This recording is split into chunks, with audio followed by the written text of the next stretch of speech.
Ma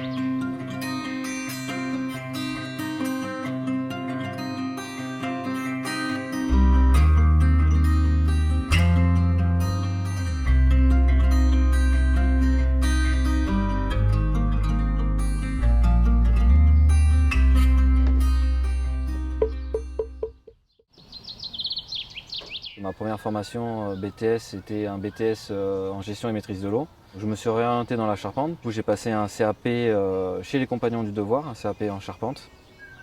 Voilà, donc j'ai été chez un maître d'apprentissage qui ne m'a pas gardé. Donc j'ai dû trouver une immatriculation, donc soit l'auto-entreprise, soit l'entreprise. Voilà, donc je me suis renseigné de tous les statuts qu'il pouvait y avoir. Et puis un jour, on m'a parlé de cette coopérative-là. Donc j'ai fait des journées portes ouvertes et puis ça m'a plu sur tout ce qu'on m'a décrit en termes d'accompagnement, en termes administratif, secrétariat, que je savais que je ne me lançais pas seul, entre guillemets, que j'allais être un peu accompagné, gérer les débuts de mon activité professionnelle. De par ma formation chez les Compagnons, où on est assez encadré, il y a énormément de personnes, énormément de connaissances, de savoir-faire. C'est une petite famille, c'est une petite communauté, on va dire. Et j'ai retrouvé ça à la coopérative, cette petite communauté entre l'équipe d'appui, les charpentiers et les autres d'ailleurs, hein, parce qu'on travaille sur des chantiers en entreprise générale. On peut travailler aussi avec des électriciens, des climaticiens, des plombiers, des maçons de la coopérative. Ce qui m'a décidé, c'était vraiment l'accompagnement de cette équipe d'appui en termes de secrétariat, en termes de gestion professionnelle, enfin de gestion des comptes, voilà, et aussi la mutualisation de beaucoup les assurances, ça peut être différents logiciels aussi professionnels.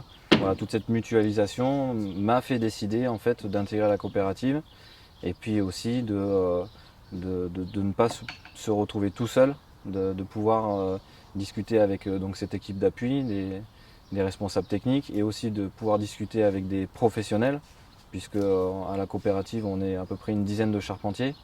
Donc en fait pouvoir m'appuyer aussi sur ces charpentiers-là si j'ai des questions ou leur apporter mon aide ou qu'ils puissent apporter de l'aide pour moi aussi. Les formations que l'équipe d'appui apporte, donc que ce soit Philippe, Jean-Charles ou même Yannick, sur tout ce qui est législation, voilà, comment faire un devis en termes de droit, en termes législatifs, comment rédiger un bon devis pour que derrière, s'il y a le moindre problème, on puisse être couvert. Sur la gestion administrative de l'entreprise, comment tenir un compte de résultat, qu'est-ce que le livre, le grand livre. Si j'avais été dans une entreprise, eh bien, à mon nom, j'aurais dû l'apprendre tout seul ou faire des formations payantes pour les apprendre.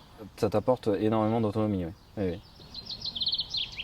Le statut d'entrepreneur salarié est un peu particulier, a beaucoup d'avantages et des inconvénients.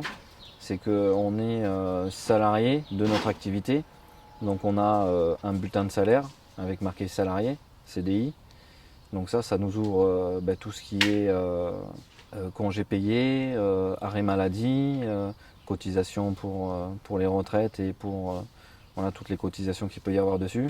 Et en plus de ça, on est aussi patron de notre entreprise, donc on a des charges patronales, charges salariales, charges patronales.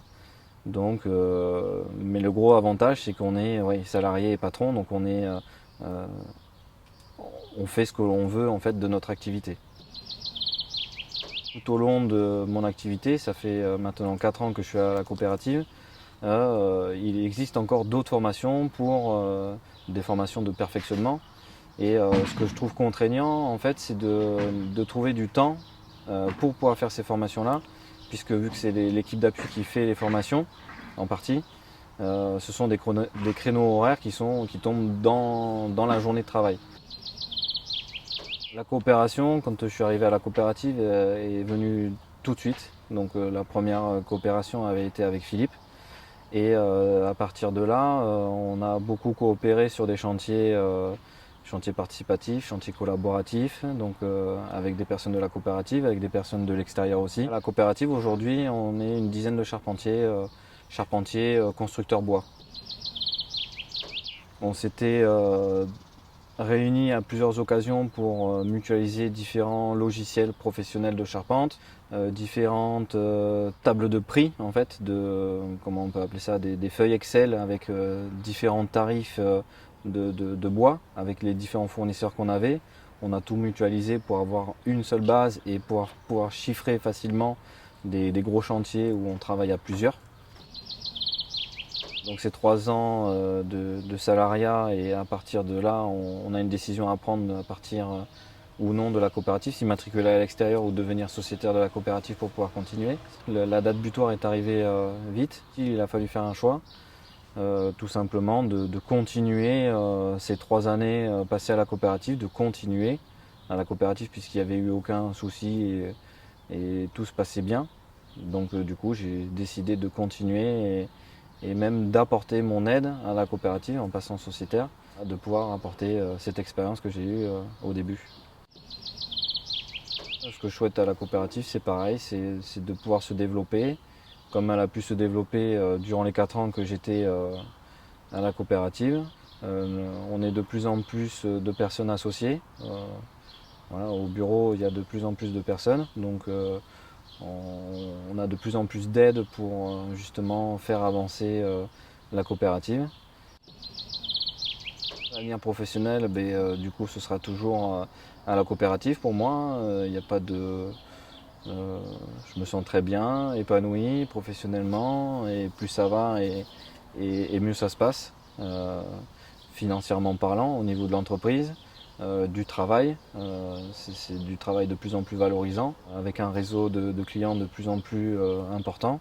Depuis peu, j'ai mon frère aussi qui a intégré la coopérative. Par rapport à ce que je lui explique et par rapport à ce qu'il a vu lui sur la coopérative, il a pour but de passer sociétaire aussi de la coopérative. Avec mon frère, nous sommes en train de monter un atelier partagé. Donc ça, c'est pas du tout dans Copébat, c'est nous personnellement, nous sommes en train de développer un atelier partagé bois. Ce que je souhaite, c'est que ça puisse bien se développer. Ça, c'est porté avec moi et mon frère et aussi avec le soutien de Copébat. C'est ça, c'est devenu une famille, oui. Entre les grands-parents, les arrière-grands-parents et les frangins, on fait pas mal de charpente dans la famille. Ouais.